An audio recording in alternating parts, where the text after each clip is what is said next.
Buenas noches, profesor. Buenas noches, compañeros. En esta ocasión presentamos el ensayo titulado Desafíos políticos, sociales y económicos, el camino hacia el conflicto armado interno en el Perú.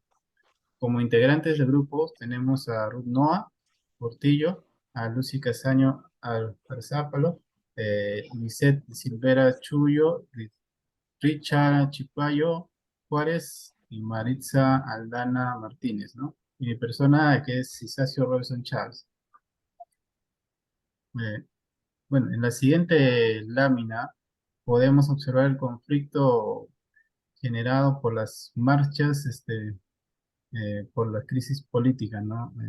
Vemos el enfrentamiento entre la población y la fuerza policial que hace unos tiempo atrás también podemos observar que se dio por temas políticos, conflictos, ¿no? Siempre en estos conflictos se genera la violencia entre la población y el gobierno, ¿no? Y genera gran daño a nuestro país, ¿no? Voy a dar paso a mi compañera Maritza para que inicie con la introducción del ensayo. Bien, introducción. Fue un periodo de violencia vivido en el Perú entre 1980 y 2000. El conflicto armado interno que desenvolvió sobre la base de una situación económica crítica en el país, marcada por una fuerte recesión y se desarrolló particularmente en las zonas de mayor pobreza. A consecuencia de ella se produjo un mayor empobrecimiento en esas zonas y de la población directamente afectada. ¿Por qué se produjo el desencadenamiento del conflicto armado interno en el Perú? Atendiendo a esta interrogante, en los siguientes argumentos fundamentaremos nuestra respuesta. Doy pase a mi compañero. El origen de la lucha armada en lo político. La falta de una institucionalidad consolidada. Esto lo podemos resumir en la ausencia o inexistencia de las instituciones por parte del Estado, que nunca encontraron los mecanismos para poder vincularse con los ciudadanos del interior y poder hacer prevalecer sus derechos. Esto debido al centralismo limeño que copaba la atención o las capacidades gubernamentales del país. Eso aumentó e incrementó el descontento popular.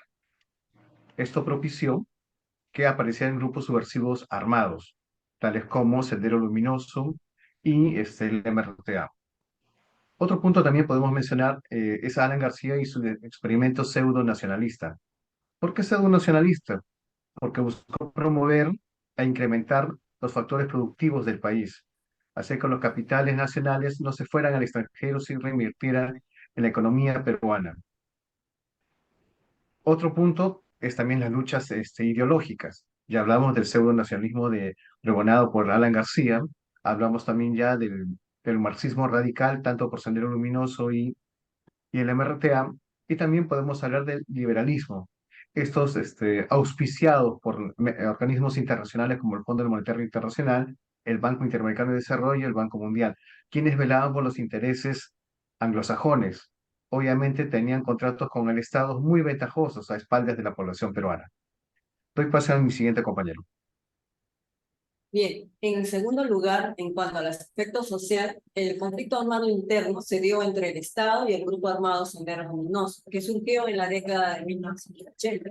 Esto debido al desinterés del Estado en abordar la pobreza, al ser centralista, corrupto e infractor de los derechos humanos. Sendero canalizaba los anhelos de transformación de la sociedad a través de organizaciones sociales, federaciones campesinas y sindicales, organizaciones barriales, pequeños empresarios y movilizaciones. Con lo cual Sendero Luminoso utilizó el abandono de la educación pública por parte del Estado para captar e ideologizar a jóvenes y así asentarse en las zonas rurales y urbanas marginadas, no representadas por los gobiernos, ¿no?, de turno. Y esto convirtió en un lugar donde germinó esta propuesta subversiva, sobre todo en las universidades, ¿no?, con el fin de causando una ruptura radical en el orden establecido. por lo que contribuyó a encender el conflicto y generar brechas como la pobreza, la inequidad entre la capital y el resto del país, diferencias en la distribución del ingreso y el centralismo, lo que produjo una percepción de agravio y desconfianza entre los grupos sociales menos favorecidos de la sociedad andina, sobre todo, y siendo identificados con este proyecto revolucionario, lo que les ofrecía una identidad con una visión a un mundo asequible y así los libraba de un presente con muy pocas satisfacciones y demasiadas incertidumbres. Doy paso a mi compañero. En tercer lugar, encontramos el ámbito económico. Eh, las políticas económicas implementadas por el gobierno del presidente García generaron un caos político, económico y social en el país. Por otro lado, las instituciones internacionales como el FMI, que significa Fondo Monetario Internacional, y el BID, que significa Banco Interamericano de Desarrollo, velaban por los intereses de las empresas anglosajonas, lo que resultaba en contratos ventajosos con el Estado peruano. Estas inequidades y discriminaciones económicas contribuyeron a la percepción de agravio y desconfianza en la sociedad peruana, especialmente entre los grupos sociales desfavorecidos de la sociedad andina. Doy paso a mi siguiente compañera. En resumen, el conflicto armado interno en Perú en la década de 1980 surgió a partir de una combinación de factores políticos, sociales y económicos. Como la ausencia de una institucionalidad consolidada dejó un vacío de poder, mientras que las profundas brechas en ámbitos políticos, económicos y sociales crearon un camino propicio para el surgimiento de grupos armados con ideologías radicales.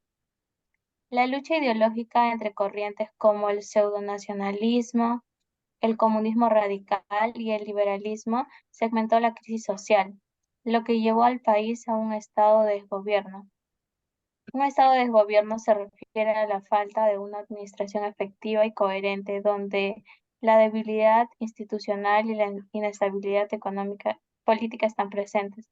En el ámbito social, la desigualdad, el centralismo y la discriminación contribuyeron al descontento generalizado. También las diferencias en la distribución del ingreso y la falta de representación de diversos grupos sociales, especialmente en las regiones andinas. En lo económico, las políticas proteccionistas afectaron la estabilidad económica, también contribuyeron a las percepciones de agravio y desconfianza en la sociedad peruana. Todo esto marcó profundamente la historia del Perú en ese periodo, dejando consecuencias duraderas en la vida cotidiana, en la política y en la economía del país. Eso sería todo. Gracias.